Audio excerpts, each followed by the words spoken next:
नमस्कार। मैं राकेश वर्मा आप सभी का स्वागत करता हूं आपके अपने परिवार एसएन गुरुकुल पर। बिहार में नियोजित शिक्षकों को जो राज्यकर्मी का दर्जा प्रदान करने हेतु क्षमता परीक्षा लिया जा रहा है, उसमें 2 चरणों के क्षमता परीक्षा संपन्न हो चुके हैं। उनमें प्रथम चरण के क्षमता परीक्षा उत्तीर्ण शिक्षक-शिक्षिकाओं को राज्यकर्मी का दर्जा प्रदान किया जा चुका है, लेकिन सभी 1,87,000 उत्तीर्ण शिक्षक-शिक्षिकाएं जो प्रथम चरण क्षमता परीक्षा में उत्तीर्ण हुए थे, नमस्कार। मैं राकेश वर्मा आप सभी का स्वागत करता हूं आपके अपने परिवार एसएन गुरुकुल पर। बिहार में एक तरफ बीपीएससी आयोग के माध्यम से सरकारी विद्यालयों में नए विद्यालय अध्यापकों की भर्ती हो रही है, तो वहीं दूसरे तरफ पिछले 2 दशक के अंदर अलग-अलग 6 चरणों में नियोजित शिक्षकों की जो भर्ती हुई थी, उन्हें राज्यकर्मी का दर्जा प्रदान करने हेतु अलग-अलग चरणों में क्षमता परीक्षा का आयोजन किया जा रहा है। 3 चरण के बीपीएससी आयोग शिक्षक भर्ती आयोजित हो चुके हैं। 2 चरण पूर्णतः समाप्त हो चुके हैं।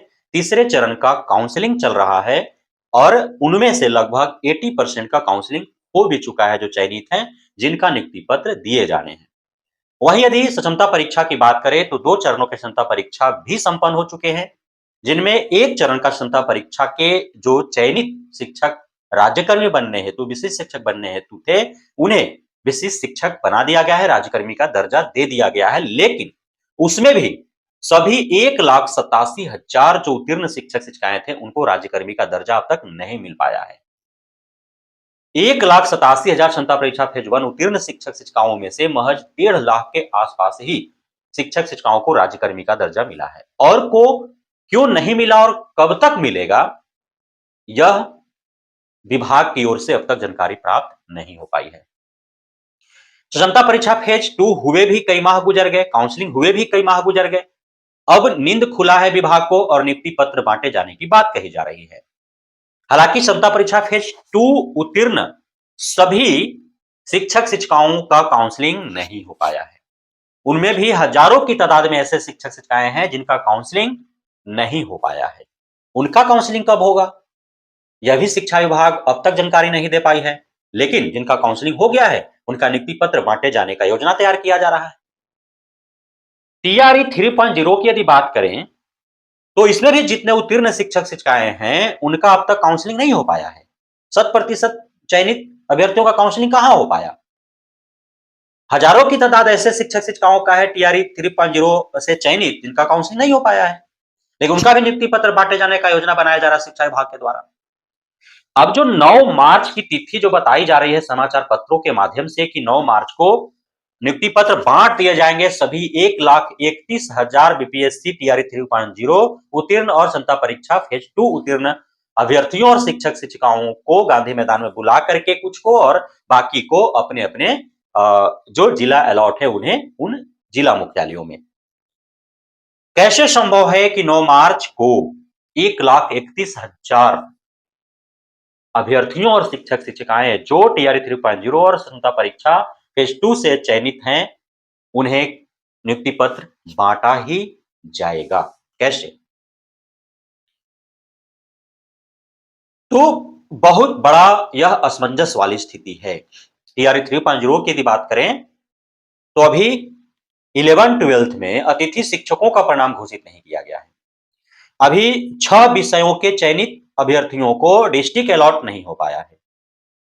जो उत्तीर्ण अभ्यर्थी हैं, उनमें से हजारों की संख्या में अभी काउंसलिंग नहीं उनका हो पाया है। री काउंसलिंग की बात कही जा रही थी कि दोबारा काउंसलिंग होगा तो उनको आमंत्रित करके और काउंसलिंग करा लिया जाएगा, लेकिन अब तक डेट शेड्यूल तय नहीं हो पाया है। क्षमता परीक्षा फेज 2 का भी अभी तक दोबारा काउंसलिंग नहीं हो पाया है। जिनका काउंसलिंग स्थगित हुआ है, जो अनुपस्थित रहे हैं या किसी कारणवश जिनका प्रथम दौर के काउंसलिंग में काउंसलिंग नहीं हो पाया है, तो नियुक्ति पत्र बांटे जाने से पूर्व जिनका काउंसलिंग नहीं हो पाया है, उनको काउंसलिंग कराने की आवश्यकता है दोबारा से, ताकि सभी का एक साथ नियुक्ति पत्र बांटा जा सके। वरना प्रथम दौर के काउंसलिंग में जिनका काउंसलिंग हो गया है, यदि उनको सिर्फ नियुक्ति पत्र बांट दिया जाए, बाकी को छोड़ दिया जाए, तो छूटा हुआ जो कार्य है वो अधर में लटक जाता है। छूटे हुए जो लोग हैं उनकी संख्या काफी अल्प होती है, कम होती है और फिर उनकी बातें कोई सुनता नहीं है।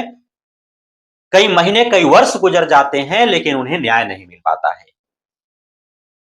ऐसा ही कई अलग-अलग मुद्दे पर देखने को मिला है।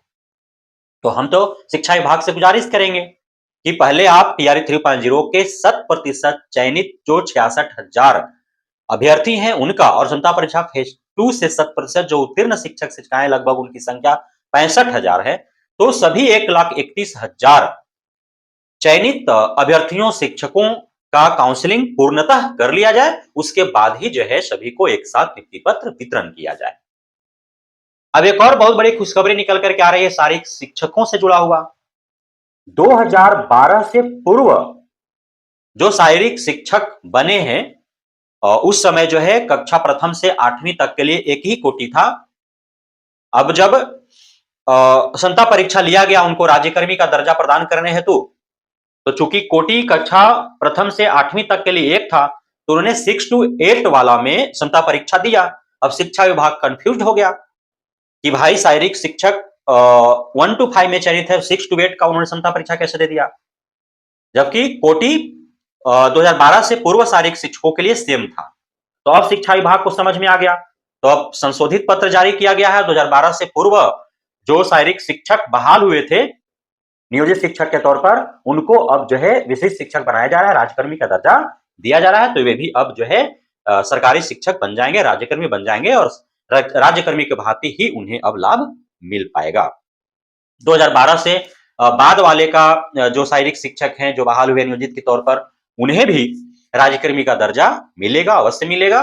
तो धीरे धीरे ही सही, लेकिन न्याय सभी के साथ हो रहा है। अतिथि शिक्षकों के साथ न्याय हुआ, उन्हें भी टीआरई 3.0 में छूट दिए गए।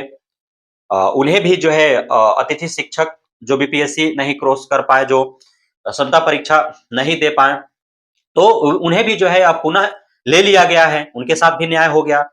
शारीरिक शिक्षकों के साथ भी न्याय हो रहा है, लेकिन बिना संघर्ष का न्याय नहीं मिल पा रहा है, यह बिहार में देखने को मिल रहा है।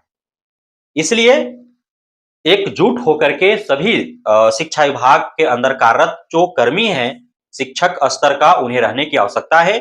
आपको चाहे सरकार या विभाग जितने भी अलग-अलग कैटेगरी में बांट दिया जाए, चाहे आप पुराने वेतनमान वाले हों, चाहे आप नए बीपीएससी हों, चाहे आप नियोजित हों, चाहे आप विशिष्ट हों, चाहे आप अतिथि हों, चाहे आप शारीरिक शिक्षक हों, कोई भी हो आप, या है तो शिक्षक ही, सभी को एक साथ एक सूत्र में बंध करके रहने की आवश्यकता है और जो भी मांगे हैं वो एक साथ रखने की आवश्यकता है राज्य स्तर के पटल पर, विभाग और सरकार के सामने, ताकि मजबूती मिल सके आपकी मांग को और सरकार के कानों तक पहुंच सके, आपकी मांग को पूर्ण किया जा सके।